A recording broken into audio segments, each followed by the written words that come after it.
welcome to my studio. I'm Jessie and this is the Knit Up and Dye podcast, episode 44, Busy Busy. As always, I'd like to start by thanking my subscribers and welcoming new subscribers.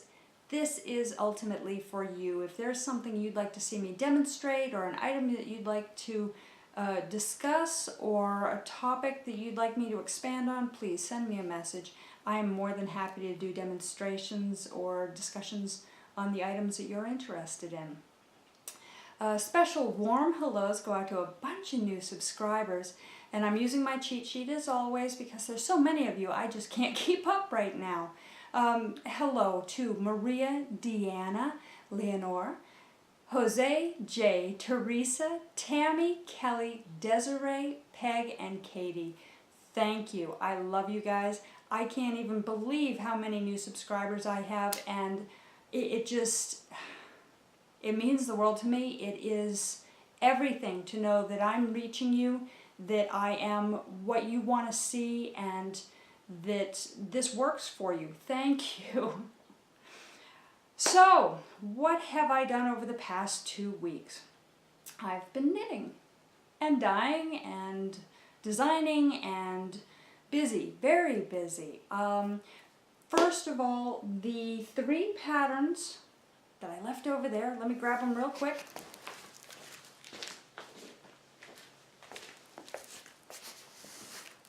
The 3 Addicted to You patterns in the Addicted to You series have been released. They are available on Ravelry. You will remember them as Addicted to You, which is a long triangular scarf that goes on for as long as you want it to in garter.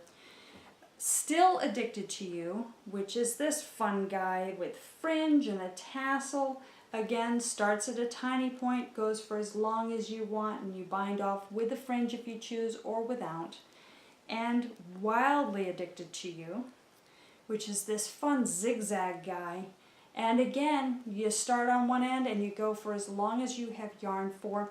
These are all designed to be worked with 2 fingering weights held together. The substitute for that, if you're interested, is to use a DK weight yarn. And they're designed to be real stash busters. They're also set up to be something that is very easy. It's fun. It's knit. It's yarn over, it's knit 2 together, it's cast on, it's bind off, and Still Addicted to You has a slip. Just slip the stitch from one needle to the other. Very easy. Doesn't include any purls, doesn't include any difficult techniques, and is fun. Has a rhythm to it, has a look to it that's enjoyable.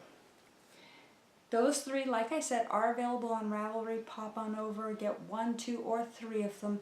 I'd love to see your project pages and photos. Feel free to send them to me. I'm excited to see them simply because you have so many yarn options with these. It's just a great stash buster. It's a great way to really express yourself, use up fun yarns together. And some of the photos that I've seen, thank you guys for sharing, have been really fantastic. So thank you for sharing. What have I been doing? Well, I actually have been working on my How to Eat an Elephant blanket, and I have finally, I'm so excited, I have finally achieved 25% of my proposed size. Now mind you, the proposed size I have is, I think, a king size blanket.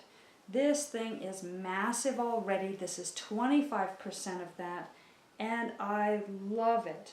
I just put on last night the last 2 squares, and that is this beautiful little green guy right here. I love that shade of green.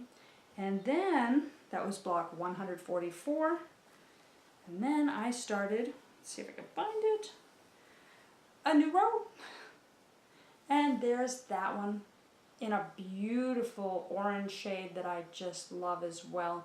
And I'm ready to go with another whole row. So this project is at the point where it is really, really enjoyable to work because it's large enough that when it's in my lap, it's keeping me warm. And the nights here have finally just started to cool off so that I can sit outside on the back deck and I can drape that over my legs when I'm wearing shorts, and it keeps me comfy and I knit away on it, and I am so excited to knit on it all winter long in front of the fireplace and just really enjoy it. I'm tempted to never finish it just so that I can keep knitting under it. I love it so much. If you are just seeing this for the first time and you're like, wow, I want that pattern, how do I do that? It's not a pattern per se, but I do have my formula written out on Ravelry in my project page for my How to Eat an Elephant blanket. If you're not on Ravelry, feel free to contact me and I'll email you the formula that I'm using so that you can have the black frames around all your wonderful multicolored yarns. Really, it's a fun knit. People refer to this as potato chip knitting because you get a square done and you're all excited and you have to start another square. And you just want to keep doing it. It's a great project and a great way to use up all your little bits and bobs of leftovers. I'm doing mine with fingering weight yarn. If you are somebody who works only with worsted weight yarns, you could easily do this with worsted weights and just adapt the size of the square, bigger, smaller, whatever you want. This is really about you. This is your heirloom project. So that's that. I did finish my 25% and that is celebration worthy. I'm so thrilled with that. Also, I have been working on my fingering weight sweater and I've talked to you guys a lot about this project. I'm doing this on my heirloom tomato colorway, which I just love this color. I was a little concerned I might get tired of it working with it, but I haven't. I love it. I think it is just beautiful. I feel like the monitor on my camera is off right now. I hope these colors are not as blown out as I'm getting the feedback for. I hope you can see these colors well.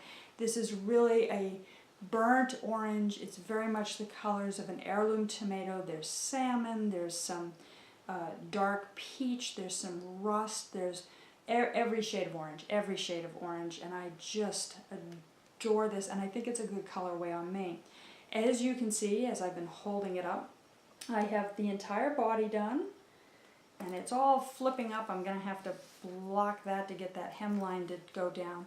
The hem is a split hem, and I had added a ribbing down the side. I'm showing it the hem up for you, which just split off very nicely here and went into the bottom hems.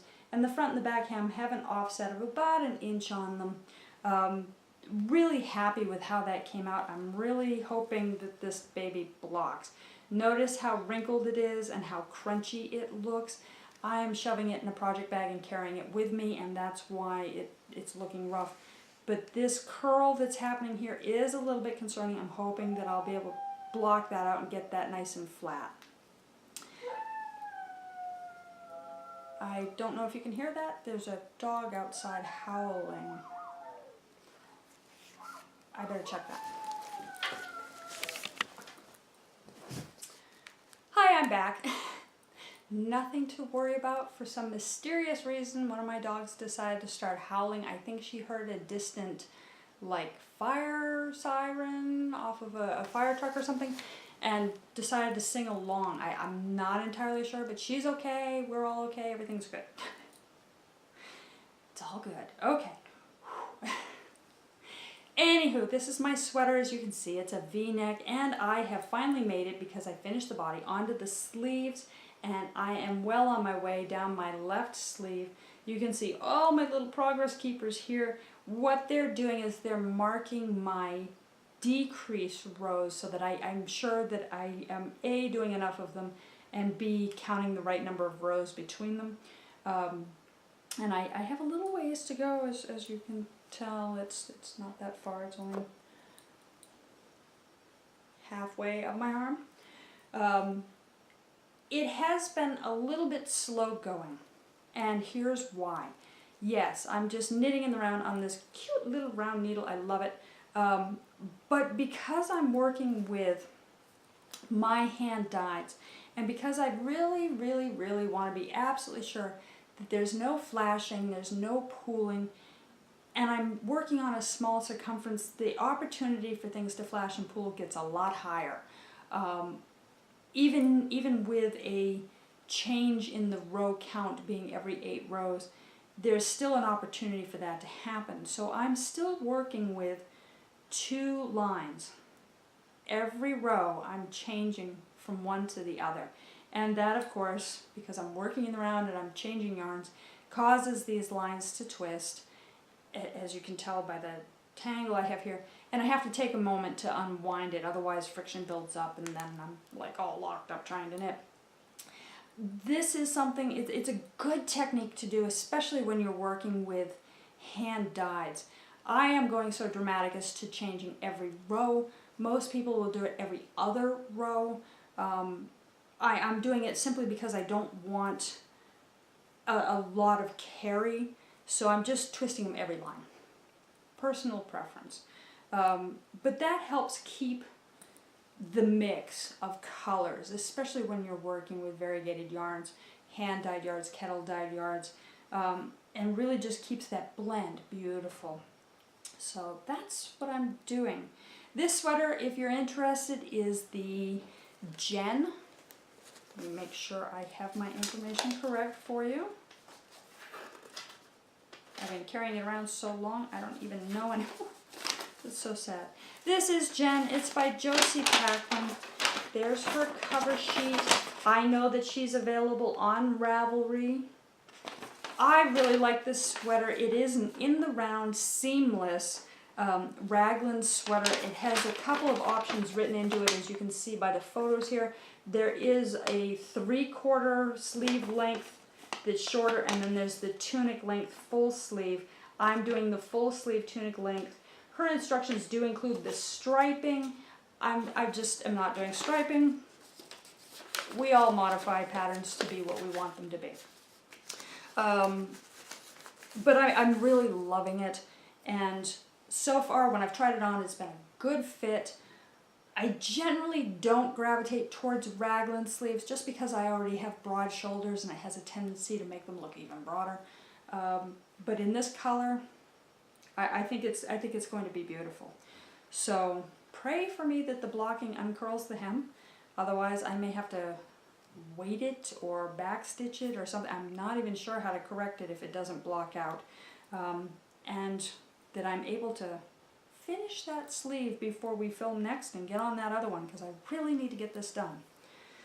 So that's what I've been doing, and that's really been my travel knitting. I've been knitting that in the car while John drives us to work, and during my lunch breaks I've been knitting, which I'm sure many people have given me some strange looks. I go to the garden outside of where I work and it'll be 85 degrees and I'm sitting there working on a wool sweater. We knit what we want to knit when we want to knit it. So, I talked to you guys a little bit about the Addicted to You series, and I have other designs in process. I do have the Madly Addicted on the needles, and I have not finished it yet. It's really been taking a nap. I've had other things that I've been working on, and with the release of the first 3, and with Madly being different, it's not a scarf per se. I don't think I'm leaking anything up. I think I've already told you that Madly is going to be a cowl. I think I'm going to hold off a little bit, get past all the busy things I'm doing for fall, and then kick back in and release 3 more patterns, because I want to do Madly Addicted to You, Endlessly Addicted to You, and I think the other one's going to be Hopelessly Addicted to You. That's all pending, and I want to do them cohesively together, and I think if I struggle to finish this one now, when I'm so busy with everything else, that it's going to get lost in translation and not be everything for you guys. So the first part of the Addicted to You series is out. The second part is in progress. We're just going to call it in progress. Kits in development. I am still working on kits for this fall for your gift-giving needs. Thank you to everyone. I'm still getting responses from people about what they'd like to see in kits, and thank you. I love hearing your suggestions. They really help, because sometimes as a designer, with every color available to me because I'm the one dyeing the yarn, and all of my patterns available to me, I just get lost in the possibilities, and I'm not sure what people really want. I think about what I want, but that's not necessarily what you want. And so contacting me and saying, hey, a kit like this would be great, is a huge, huge help. Oh, I should let you know, all the yarns in my Etsy shop right now are on sale. It's 25% off. It was going to go through the end of Monday, Labor Day here in the US, but I'm going to extend it to September 15th. You have until September 15th. Go clean me out. They're 25% off. Like I said, no coupon code required, and I really need to make room so that I can bring in the kits and the fall yarns. Go get them. Speaking of kits, I purchased a kit. I don't know if you guys are familiar with Craftsy. I love Craftsy.com. It's a great platform. It is a website that sells video lessons.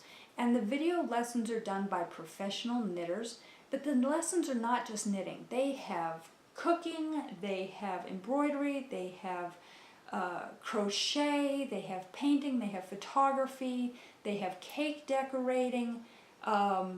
I'm sure I'm missing like 100,000 others. Sewing, I've seen beading on there, jewelry making, a million different classes. Upholstery is on there. If you haven't checked out Craftsy.com, pop on over and sign up. It's free to sign up. You don't have to purchase a class, but they are having a huge promotion Labor Day, September 4th, where all of their classes are going to stream for free. Pop over, get a class in while it's free, and see how awesome this platform is. Purchase classes you can go back to forever. You own them, and you have the ability to stop and pause and go back 30 seconds and rewatch and notate and share and ask the instructor questions. It's really a fantastic platform. Besides all that, Craftsy also has a supply shop, and I know that they have all kinds of supplies. I think they have fabrics. I know they have threads and needles and paints and crayons and pencils and all kinds of supplies. They also happen to have yarn. And they're prone to having really deep discounted sales. I bought a sweater kit. I don't know why. Yeah, I do know why. I bought it because it was so ridiculously affordable. I bought a sweater kit for under $25, shipped, with the yarn, with the pattern. That's wild, and it's a quality yarn. I'm going to reach over and grab it real quick because I do want to show this to you. This is fantastic, and I'm probably cutting off my nose to spite my face because I sell yarn and I sell patterns, but if I find a deal, I'm going to tell you about it, because why not?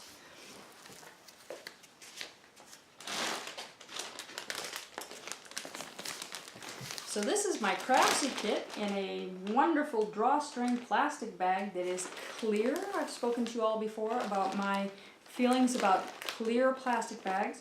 If you are a retailer and you are selling yarn, I strongly suggest that you purchase clear bags for your clients. A clear bag shows off everything that's in it and draws customers. Draws customers.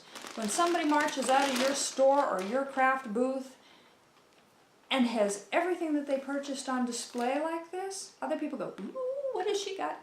Where'd she get that? Free marketing, folks.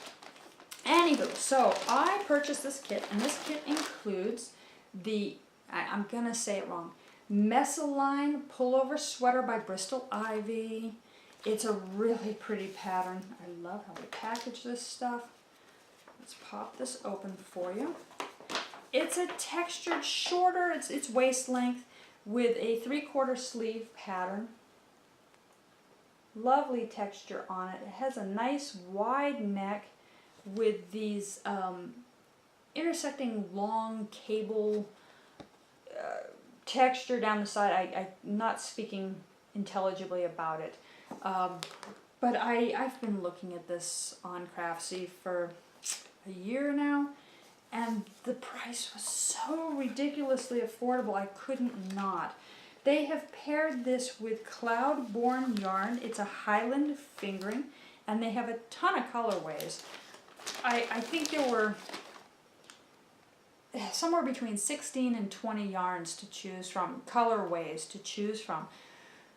It was difficult. At that price, I seriously considered getting a couple. I only need one sweater of any one style. But I picked up this beautiful color, Moss. It is Highland fingering. It came with the kit. It is, like I said, fingering. Well, I'm knitting a fingering weight sweater right now. That is a long and arduous process. I love it. I do love it. And the sweater that I'm knitting is a tunic length. It's very long. So to that end, okay, there's more knitting involved. This one is a shorter sweater, and I believe it is seamed. I'm pretty sure that this particular sweater, sorry for all the crunching. If you're picking up really loud crunching from the plastic bag on the camera, I'm so sorry. I'm pretty sure, yes, this is seaming. So it looks like it is a raglan sweater again, but it looks like I'm going to be doing a front to back and then 2 individual seams. Let's see if it indicates to me easily in a way that I can tell you without losing everything. Yes, it is a front, a back, and 2 sleeves, and then I'm seaming it together. Seaming is not my favorite thing to do. However, I've learned some tips and tricks to it, and when I get to that point, I will be sharing that information with you. Because seaming shouldn't be the reason that you don't do something. Yes, I love a seamless sweater because it's got that instant gratification thing to it, but seaming is important. Seaming builds structure. Seaming is what gives your garment support, reinforcement, and holds those pieces architecturally with structure so that they maintain their shape. Whereas a seamless garment doesn't have anything to brace against or pull against, and therefore has a tendency to relax and hang and drape more.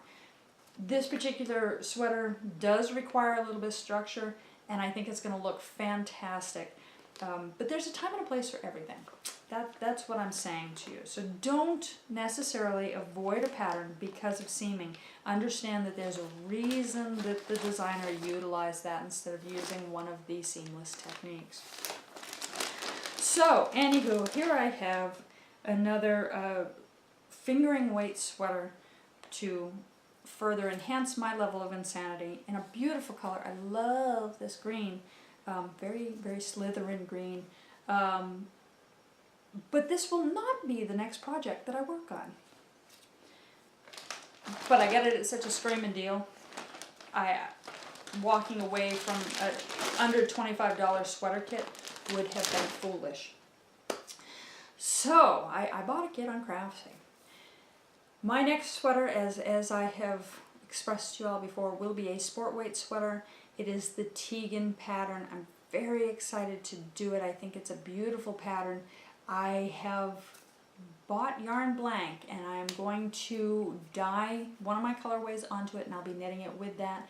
I haven't chosen a color yet. I'm a little bit up in the air as to what color I'm going to knit that sweater.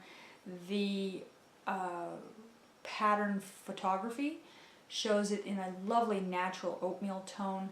As much as I love that, it's not a great color on me. It's not flattering. So the trick is to find a flattering color that I want to knit in that I'll wear. Just haven't done it yet. There's a couple candidates. And one of the candidates was a deep forest green, but I just bought a kit in deep forest green, and I do not want to have 18 different sweaters in deep forest green. So I'll sort it out. I haven't decided yet. Okay. Like I said earlier, the cool weather is starting to kick in, and I am loving it. I love this time of year. It's still warm, my garden is producing everything, but it's that crispness is starting to come into the air, and there's a little bit of relief. It's not the beating sun anymore.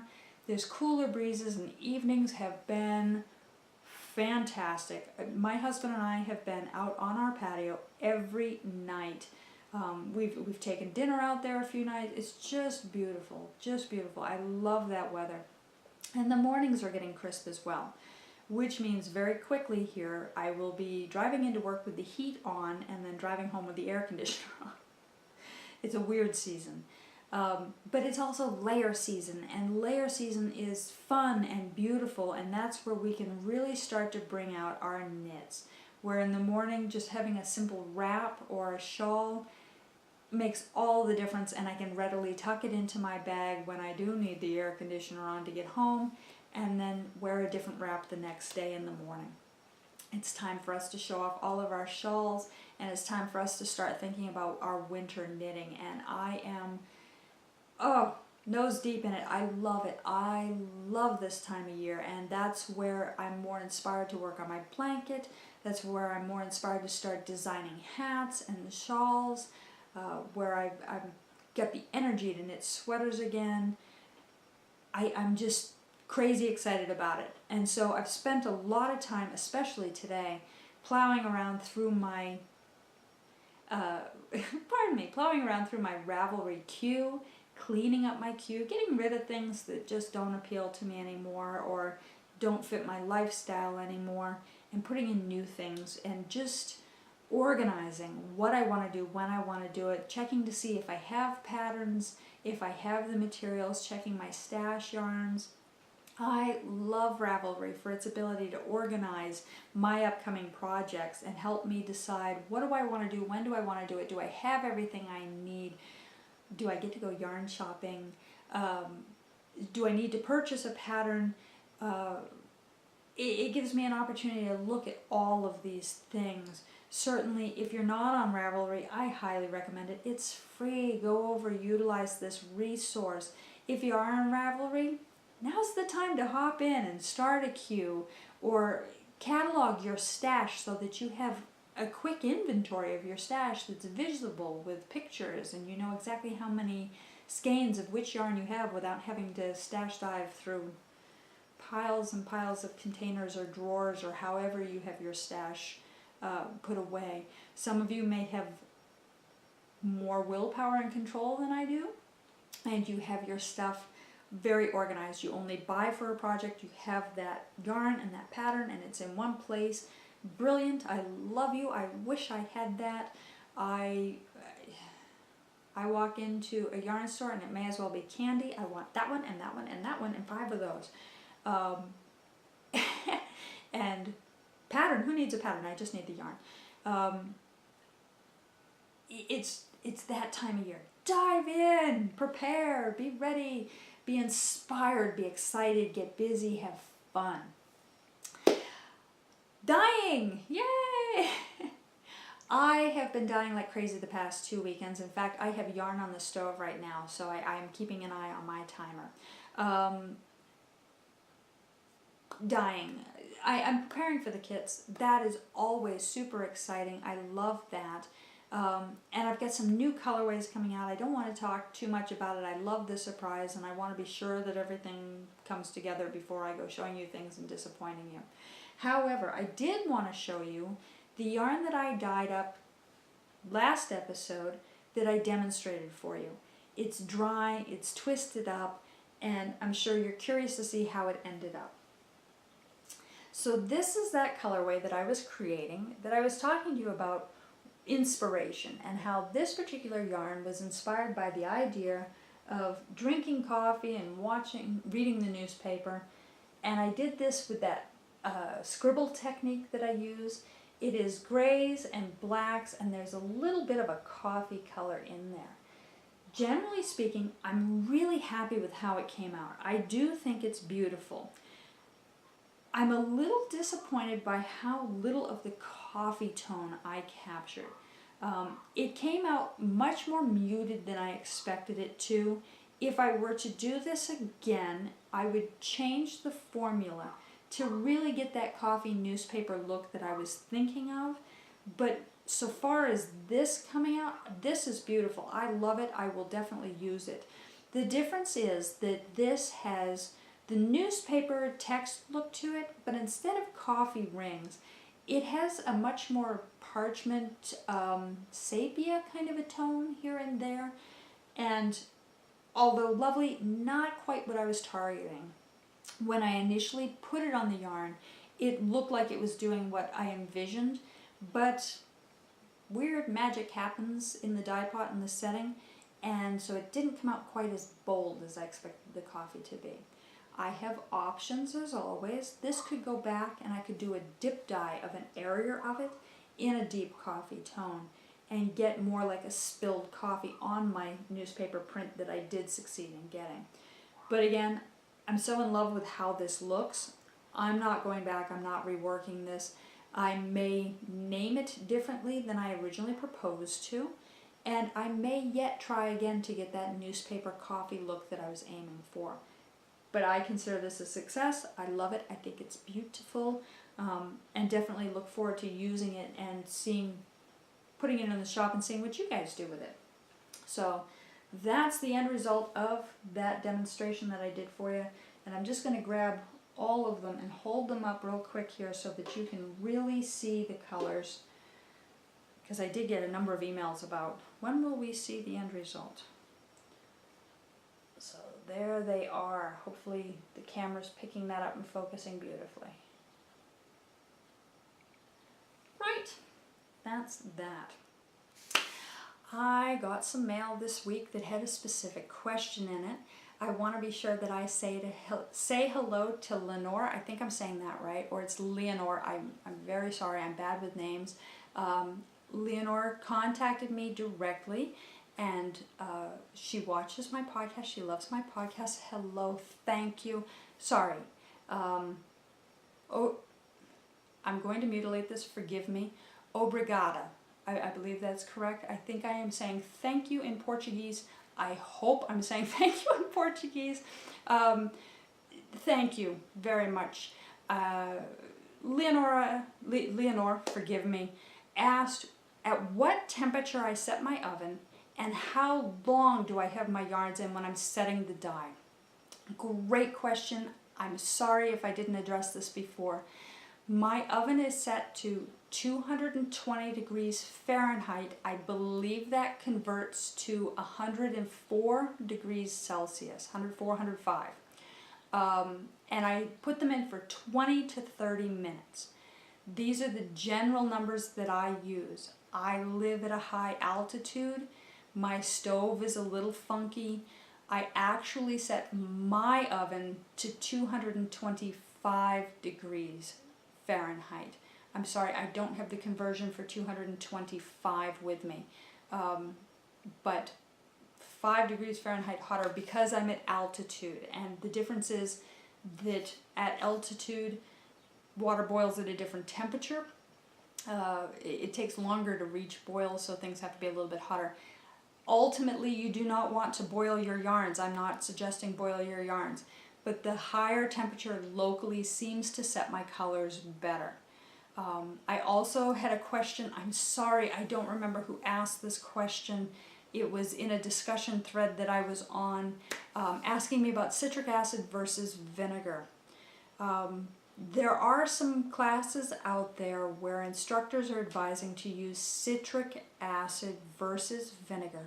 And the argument is that the citric acid brings the acidity level up higher, that it gets you that true 5%, and that if you're using litmus paper or pH paper to test to see if you're reaching the 5% acidity when you're using vinegar, the vinegars classically don't reach it. Vinegar is a 5% solution. Some vinegars are not true to their labeling. They do not reach 5% solution of acidity. However, my local water is acidic, so I'm adding acid to acidic water. If you're concerned about acidity, if your yarn dyes do not seem to be setting, use a citric acid if that works for you. Use more vinegar if that works for you. I'm told that dyes will leach if you don't have them at 5% acidity. Honestly, I do not use pH paper.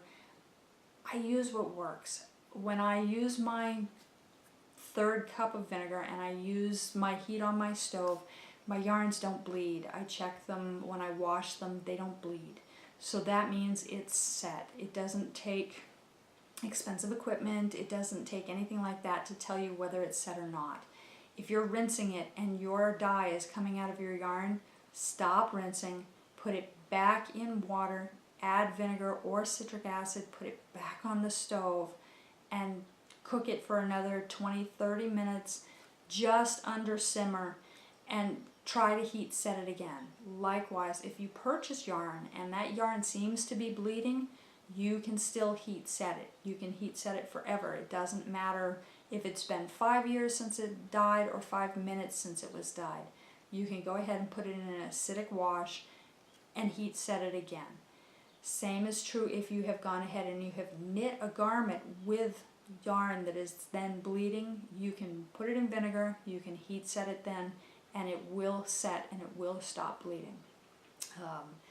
Hopefully that's helpful to you. I'm so sorry I do not have the information about who it was that asked. Again, it was in a discussion thread and I tried to go back in to see who it was and I can't get in. I'm sorry. That's all the science-y dye stuff I have for you today. If you've lasted with me this long, thank you so much. I know it's kind of disjointed and really, really unscripted today because I'm just going off the hip and I've got howling dogs and noise and crazy crinkly plastic bags and everything else going on. But I'm thrilled that you joined me, and if you have things that you'd like to review or discuss, let me know. And otherwise, happy crafting. I'll see you guys next time. Bye.